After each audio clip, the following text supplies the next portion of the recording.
Katapangan, sandigan ng pamilya. Nanay, may ano po dito medyo.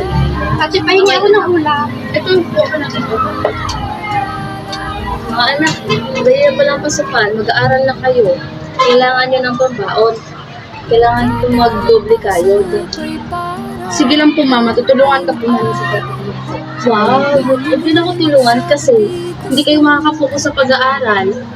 Okay lang po yun mama at sustentuhan po kayo. Kaya po natin po yun. Di ba po? Di ba? Ako din po, kapag walang pasok, tutulungan din kita. Huwag kang mag-alala na tayo na po itong mag-alagan. Sige. Kaya po natin. Yes, kaya po yan. Sige. Hello po. Hello po, Tiny. Naghanap pa kayo ng labandera po? Opo. Sakto meron akong labahan. Pwede po ba ako maglaban na lang po, Nay, para po makatulong po ako sa family ko po? Sige na po. Pwede ko po makuha po ang labahan po, Nay? Sige na. Saan na to patungo? Saan ako patungo? Dahan-dahan natin simulan muli ang paghakbang. Ay, Nay, manap po. Diyan ka na pala, anak. Kakarating ko lang. Palain ka ng Diyos. Nay, asan si ate?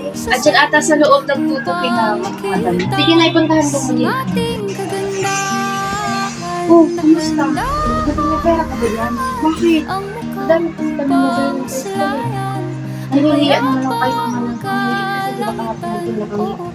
Alam ko yung pera nung pinabili na natin ng ulam. Huwag kang humingi kay mama ng pera kasi wala yung pera si mama.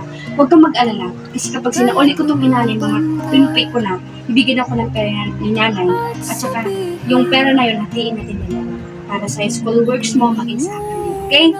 Para kay Huwag kayong malungkot. No. Ang katapangan na isa sa mga pundasyon ng isang matatag na pamilya. Ito ang nagpapalakas sa bawat miyembro upang harapin ang anumang pagsubok sa buhay. Mahirap man ang sitwasyon, kailangang ipakita ang tapang at determinasyon upang mapatagumpayan ang bawat hamon. Sa kabila ng kahirapan, patuloy ang pagsisikap upang masuportahan ang pangangailangan ng pamilya.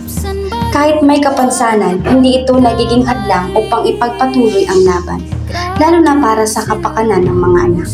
Bilang mga anak, hindi rin dapat panghinaan ng loob, hindi hadlang ang kahirapan upang tumigil sa pag-aaral.